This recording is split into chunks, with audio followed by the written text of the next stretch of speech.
jërëjëf Ayoba leer na ressources naturelles yi am Sénégal maanaam askan wee ko moom te dafa war a leer ñu xam fan la seen ressource ak nu ñu ko war a gérer mais damay ñëw ci Clédor dañu gis président bi fi nekkoon wax ne contrat yi parce que bu ñu wax ressources naturelles bëri na mën nañu wax géej gi mën nañu wax suuf si mën nañu wax ni ñuy gérer pétrole bi mën nañu wax leneen ak leneen mais lan nga ma mën a tënkal ci ñii fi weesu ni ñuy gérer woon suñuy ressources ak aussi contrat yooyu est-ce que mën nañ koo renégocier. waaw président de dafa amoon préoccupation ba muy wax ni contrat yi kenn mënu cee dellu si. préoccupation boobu après dinaa ci ñëw. ok mais en préambule à ma réponse dama bëgg rek yokk ci li Ayoba wax parce que article 25. li ci ñëpp jàpp mooy les ressources naturelles appartiennent au peuple. point mais alinéa bi wax ni.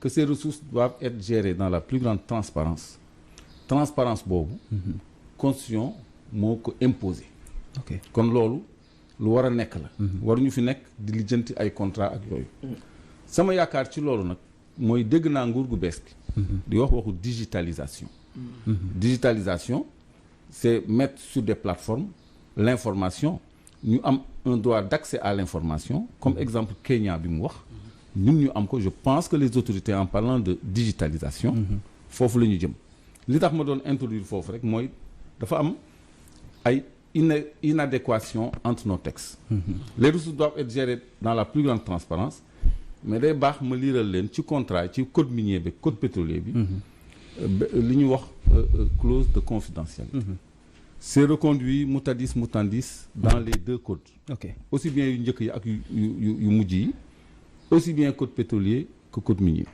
clause de confidentialité bi lan lay wax déjà intitulé bi boo xoolee code minier bu bees bi mu ngi ci article 83 mais bu dee bu njëkk ba article 66 la mais c'est la même disposition qui a été reconduite titre intitulé bi rek confidentialité des documents et renseignements article 83 noonu la ñu ko titré titrage bi rek c'est un problème confidentialité des documents et renseignements léegi lan lañ ci wax les documents et renseignements à caractère géologique minier industriel, commercial et de propriété intellectuelle recueillis auprès des titulaires de titres miniers ne peuvent être communiqués au public. Ah bon? Article 83, Code minier de 2016, article 66, Code minier de 2003 et cette disposition est reconduite dans les codes pétroliers de 98 bi nga xam ne moo géré suñu contrat yi. li nga wax ni c'est différent de l'article 25. Non, ça l'article 25 c'est la constitution. C'est la constitution. xam constitution bu nee transparence code minier bi ni c'est interdit de donner ces renseignements au public. dafa safaanoo damay wane foofu. contradiction ni la code bi waroo ak constitution bi. Absolument. Donc les documents et renseignements à caractère géologique, minier, industriel, commercial et de propriété intellectuelle recueillis auprès des titulaires de titres miniers ne peuvent être communiqués au public ou aux tiers que sur autorisation des titulaires maanaam tubaab bi bu ci nanguwul mënoo ko publier léegi yemul foofu de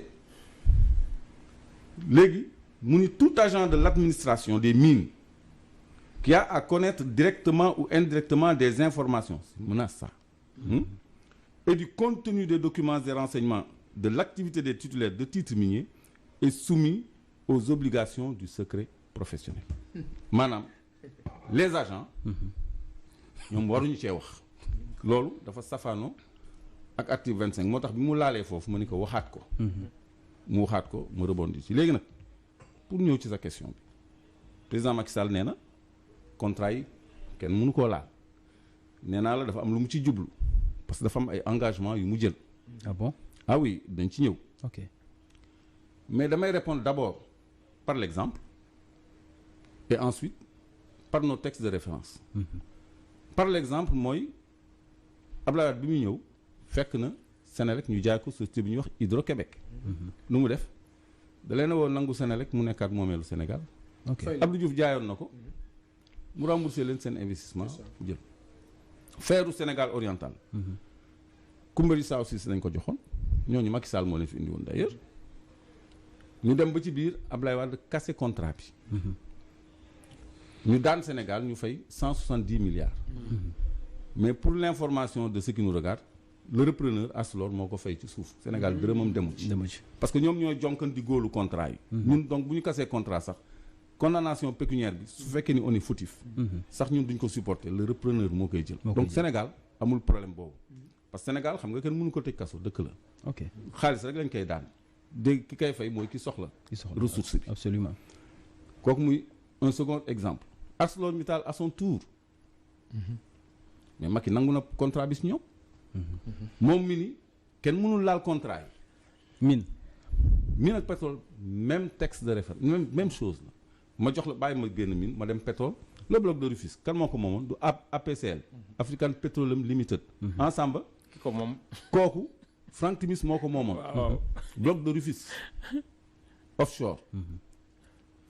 10 000 et quelques kilomètres carrés. mu nangu ko mais jox ko Total. c'est ça. ca la Thierno Alassane démissionné. donc kooku contrat pétrolier la. ok wala nanguwuñ ko. récemment yàggul dara. BP génnul blogu Kayar. suñu part bi ufaat nañ ko. kon fan la teg contrat yi kenn mënu ko laal. kon loolu mooy la réponse par l'exemple. par les textes boo gisee ñu ni contrat kenn mënu ko laal on fait allusion à la clause de stabilité. parce que ci contrat yi dafa am benn clause buy wax ni kenn mënut a laal contrat bi. mais clause boobu ci boppam dafa tëjuwul dafa am porox ndoll. ok clause boobu parce que comme ni ko Ayoba waxee ñun dañu war a dàq affaire technicité danaa ko jéem a expliquer parce que phrase bu gudd la. mais dinaa ko wax ci olof pour nit ñi xam lan moo ci porox ndoll bi. ak lan moo ci angle d'attaque contractuel bi bu fekkee ni mën bëgg nañu renégocier waat.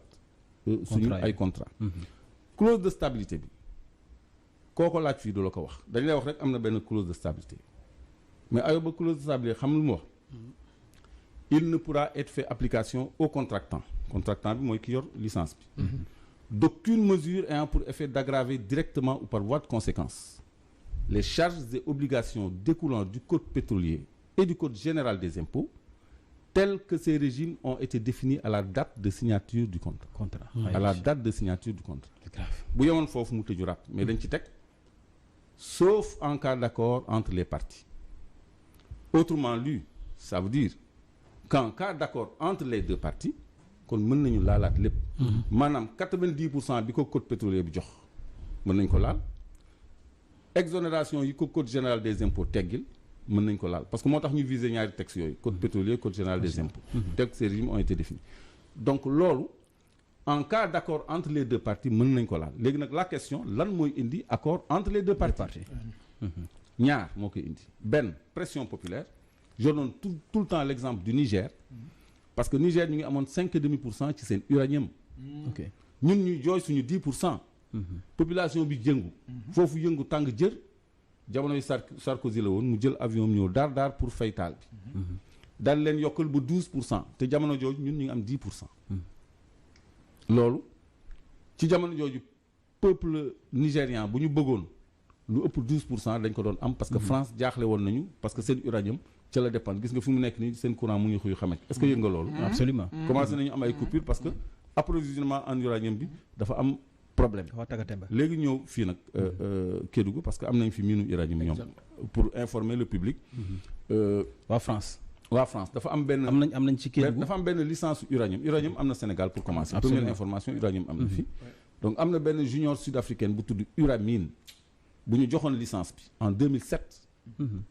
la même année la ko Areva reprendre parce que tudd suñu Areva sax mais boobu Areva lañ tudd. ci lañ ko reprendre dañu obligé jënd société bi gagné licence bi pour.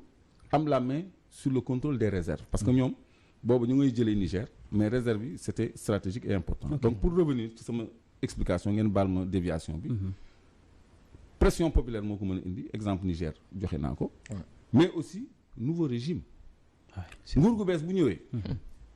fekk moom jëlul ay engagement mën na renégocier. comme Ablaye Wade xam nga Abdou Diouf bu jaayee Hydro-Québec ba pare. jaay ko Sénélec. mais mënul ñëwaat ni Hydro-Québec kaa ñuy waxtaanaat léegi ngeen delloo Sénélec mënu ko. mais Ablaye Wade moo ko mën parce que mu ngi doog a ñëw. moom d'accord woon ci privatisation boobu. moom moo renégocier loolu. donc kii ñëw bees am na marge de renégociation. et même de négociation. léegi nag li ëpp ci suñu alal bi ñuy séntu mooy suñu gaz. bi nekk Saint-Louis ak Kayar. moo ëpp sax pétrole bi. mooy alal 14 millions et demi de mètres cubes par jour en phase initiale. ok En phase 1 parce que 3 phases la. Ça équivaut à 2 500 000 tonnes par an. Phase 2 dañuy dem ba 10 millions. Ça veut dire 4 fois plus. Phase 3 ñu rombaat ko. Donc en phase 2 dinañ def 4 fois plus que 14 millions et demi de mètres cubes chaque jour. ñun loolu la ñu nekk di xaar. kon tey jii contrat boobu c'est le prolongement de l'affaire Petro-Tim. mooy Kayar ak Saint-Louis. Saint-Louis offshore. léegi sur ce contrat-ci. dañu contrevenir au code pétrolier en son article 8 qui dispose que nul ne peut être titulaire d'un titre minier d'hydrocarbures s'il ne justifie pas des capacités techniques et financières pour mener à bien les opérations pétrolières. Petro-Tim mu ngi judd 2012 capitalam c'était combien 10 millions. Donc loolu amul de quelle expérience Petro-Tim a pu se prévaloir, de quelle capacité financière Petro-Tim a pu se prévaloir pour avoir un titre minier d'hydrocarbures.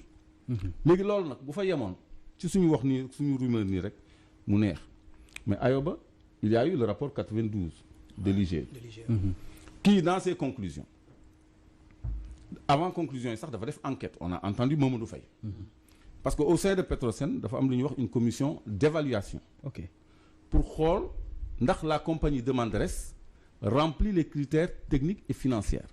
Petro-Tim jaarul ci commission d'évaluation loolu c'est consigné sur une enquête de l'inspection générale d'État te loolu anomalie la.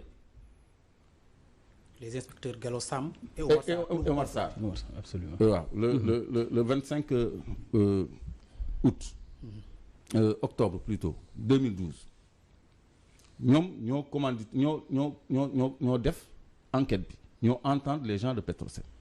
Donc deuxième chose ci conclusion yi dañu wax président Macky Sall mu annuler ñaari décret yi mu jël 2012 596 ak 2012 597 bi joxe ñaari bloc yooyu Petro-Tim parce que dañ ko ni respecté wuñu code pétrolier bi ci article 8 léegi bu fekkee ni contrat dafa violer déglu leen ma bu baax contrat dafa violer code pétrolier bi. ok non seulement dañ koy casser tollooguñu ci renégociation de.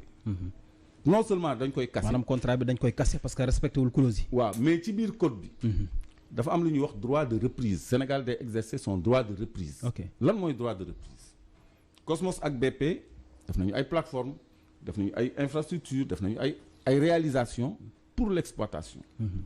Le Sénégal reprend ça parce que dañuy violer son code. ok loolu Macky ne peut pas le faire parce que c'est lui qui a contrevenu à notre code pétrolier pour donner ce contrat-là.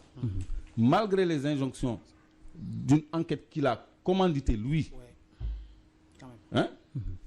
Donc respecté wul loolu kon kooku il est fautif et il est préoccupé ci lan mooy xew ci bloc boobu moo tax mu ni contrat yi buñ ko laal. Absolument. Voter pour Amadou Ba c'est voter pour la stabilité mais voter Diomaye c'est remettre en cause les stratégies en matière d'énergie. loolu la Macky Sall wax voter Diomaye c'est remettre en cause les stratégies en matière d'énergie man dama noter bien loolu parce que dama xam li muy wax ak fu muy waxee. mais lan la bëgg a wax foofu ci contrat yi. li mu bëgg a wax foofu parce que Sénégalais yi aussi seen inquiétude mooy. waaw contrat yi naka la ñuy def ba renégocier ko ba mën nekk en faveur des Sénégalais. waaw léegi premier angle d'attaque bi. waaw nga daan moom laa wax. mooy la brèche bi nekk ci clause de stabilité bi. ok deuxième angle d'attaque bi mooy ce contrat là dafa violer suñu code pétrolier dañ ko war a casser purement et simplement. ban contrat. blocu Saint-Louis bi. gazu Saint-Louis bi ak gazu Kayar bi. nga xam ni moom la ñu ëppale ci xaalis. ok dafa violer suñu ay textes de référence te dañ ko war a casser en tant que tel. ok léegi ba noppi exercer suñu droit de reprise léegi bu fekkee ni am nga moyens yooyu sur le plan légal parce que même boo demee cour arbitrale de Paris da ngay gagner.